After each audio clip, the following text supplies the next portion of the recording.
साथियों नमस्कार, मैं डॉक्टर कुलदीप श्रीवास्तव आप सभी लोगों का मेरे इस program doctor Kuldeep Shrivastava homeopathy के चमत्कार लखनऊ उत्तर प्रदेश में बहुत बहुत स्वागत है। साथियों, आज के दौर में किसी को घर का खाना, साधारण खाना अच्छा नहीं लगता है। हर आदमी चटर पटर खाने की कोशिश करता है और मोस्टली अगर तो देखा जाए तो बाजार में एक ही चीज उपलब्ध है, वह है chowmein, pizza, momos, burger, fast food, junk food और पानी का बतासा। ये चीजें लोग जो है टूट करके खा रहे हैं, दबा करके खा रहे हैं और ये वैसे खा रहे हैं जैसे एक आदमी बहुत खुश होता है अपनी गाड़ी में पुराना मोबिल डलवा करके। बहुत सारे लोग ऐसे हैं जो किसी दुकान वाले से परिचय रखते हैं और वहां से जो है पुराना मोबिल, जला हुआ मोबिल दुकानदार उनको कह के देता है कि अच्छा है और वो अपने गाड़ी में 100-200 रुपए के बचत के चक्कर में डाल लेते हैं। लिहाजा साथियों, आगे चल करके उनके गाड़ी का इंजन सीज कर जाता है। साथियों, गाड़ी का तो हर एक पार्ट, हर एक नट बोल्ट, सारी एसेसरीज मार्केट में उपलब्ध है, लेकिन उन लोगों का क्या जो जाने अनजाने में मोमोस दबाए जा रहे हैं, chowmein, pizza, burger, fast food ज्यादा से ज्यादा जो है खा रहे हैं। ऐसे लोगों के इंजन का क्या होगा, ऐसे लोगों के लीवर का क्या होगा, ऐसे लोगों के जो है आंत से संबंधित जुड़ी समस्याओं का क्या होगा, यह सोच करके डर सा लग जाता है। बहुत सारे लोग समझ चुके हैं, इस बात को समझ चुके हैं कि घर का बना हुआ प्लेन फूड, दाल चावल रोटी सब्जी घी अचार ही दुनिया का सबसे बेहतरीन खाना है।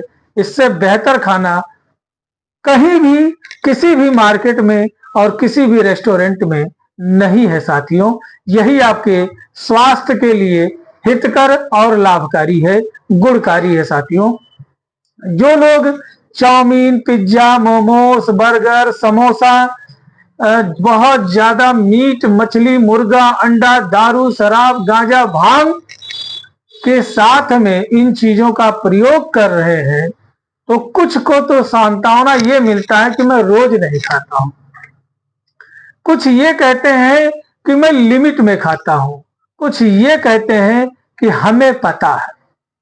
साथियों, ऐसे ही लोग हमारे जो है निःशुल्क होम्योपैथिक कैंप में आते हैं, क्लिनिक पे आते हैं और उनकी एक सबसे बड़ी समस्या होती है recto anal fissure, fistula, haemorrhoids and piles.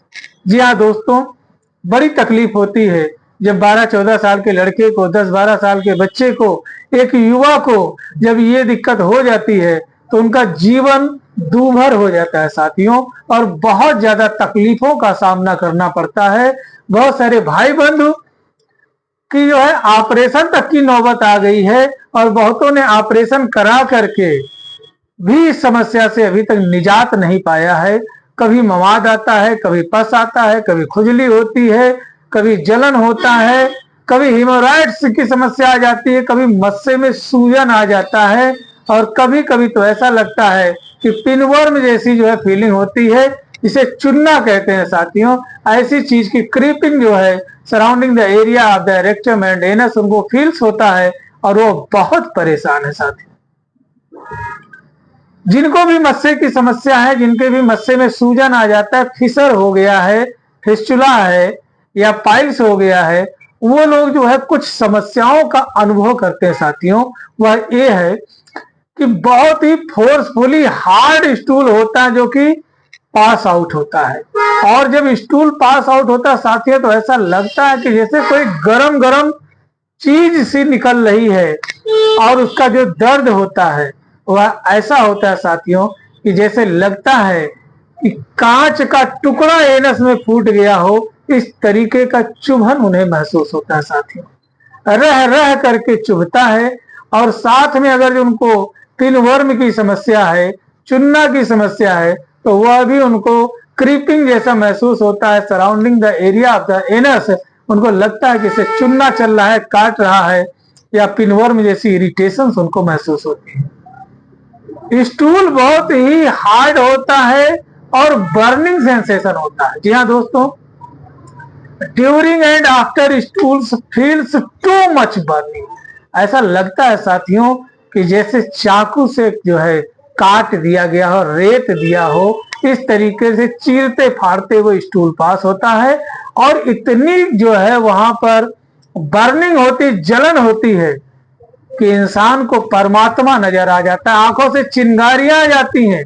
कुछ लोगों को तो स्टूल पास होने के दौरान ही वह जो है बाथरूम में बेहोश तक हो जाते, मूर्छित तक हो जाते, चिल्लाने लगते हैं, रोने लगते हैं। बच्चे लेटरिन पास करते समय, स्टूल पास करते समय, पैखाना जाते समय, लेटरिन करते समय चिल्लाने लगते, रोने लगते, इतनी जलन होती है।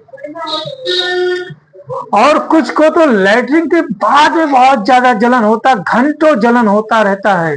और जिनको फिशर और फिस्चुला की समस्या है, वहां से रस रस करके मवाद, पानी, पंछा, पीप, पस का फॉर्मेशन होता रहता है। Something Ojing after stool. साथियों, यदि आप ऐसी समस्या से पीड़ित हैं तो प्लीज हमारे साथ बने रहें। आपसे करबद्ध निवेदन है कि मैं ऐसा ही नॉलेजेबल वीडियो बनाता रहता हूं। और यदि वीडियो अच्छा लगे तो प्लीज हमारे इस वीडियो को ज्यादा से ज्यादा शेयर कर दीजिएगा। ना जाने किस भाई बंधु की, माता बहन की 100-125 रुपए में समस्या का समाधान हो जाए। और उम्मीद करते एक सीसी दवा में लगभग में कम से कम 50 लोगों की समस्या तो समाधान होने वाली ही है। यानी 1 रुपए से भी कम की दवा में आप ठीक हो जाएंगे। तो साथियों, आपसे करबद्ध निवेदन है कि प्लीज हमारे चैनल को सब्सक्राइब करें, हमें फॉलो करें। और वीडियो अच्छा लगे तो प्लीज ज्यादा से ज्यादा शेयर कर दीजिएगा, क्योंकि किसी की समस्या में आपकी सहभागिता होगी और उससे उस व्यक्ति की समस्या दूर हो जाएगी, आप आशीर्वाद के भागीदार हो जाएंगे। साथियों, यह वीडियो जानकारी मात्र हेतु है। दवा का प्रयोग अपने किसी नजदीकी रजिस्टर्ड होम्योपैथिक चिकित्सक के परामर्श एवं दिशा निर्देश में ही करें। साथियों, वीडियो जानकारी मात्र हेतु है। इस दवा की कितनी पोटेंसी, कितनी मात्रा जो है आपको देनी है, ये आपके बगल के रजिस्टर्ड डॉक्टर साहब ही आपको बता सकते हैं। To consult only and one registered homeopathic physician. साथियों, अगर जो ऐसा जो है बोर्ड डॉक्टर साहब के यहाँ है, इसका मतलब आप सही जगह पर पहुंच गए हैं। यह आपका देखने का हक है और अधिकार बनता है। तो साथियों, आइए बात करते हैं। साथियों, अगर जो आपने ग्रेफाइटिस ले लिया, आपने एस्कुलस ले लिया, आपने हेमामेलिस ले लिया, आपने बोरेक्स ले लिया, आपने सल्फर ले लिया, आपने नक्सवोमिका ले लिया, अगर जो आपने बहुत सारी दवाइयां ले रखी हैं, लेकिन अगर जो आपको आराम नहीं मिला है, तो साथियों, ऐसे मरीजों को एक बहुत ही खूबसूरत दवा बताने जा रहा हूं। दवा का प्रयोग सिर्फ और सिर्फ रजिस्टर्ड होम्योपैथिक चिकित्सक के परामर्श एवं दिशा निर्देश में ही करें। जी हाँ दोस्तों, दवा का नाम है रतनहिया। जी हाँ दोस्तों, रतनहिया पेरुवियाना जबरदस्त होम्योपैथिक मेडिसिन है। अगर जो इसके पौधे को देखेंगे तो लाल लाल रंग का पौधा होता है और जो इसका फल होता है बड़ा ही कटीला होता है। जी हाँ दोस्तों, जथा नामे तथा गुणे। जितने भी तरीके के वर्म इरिटेशन हो रहे हैं, चाहे पिनवर्म के इरिटेशन हो रहा है, चाहे पैखाने के दौरान या बाद में बहुत ज्यादा जलन हो रही है, चाहे शीशे के फूटे हुए टुकड़े के चुभने जैसी आपको दर्द हो रही है, या चाकू के कटिंग जैसी दर्द हो रही है, या रेक्टोएनल फिस्टुला आपको है, या फिशर की समस्या है, या हिमोराइड से मस्से में सूजन है, या आपको बवासीर की समस्या है, तो ये दवा सारे जो है बीमारियों में काम करती है।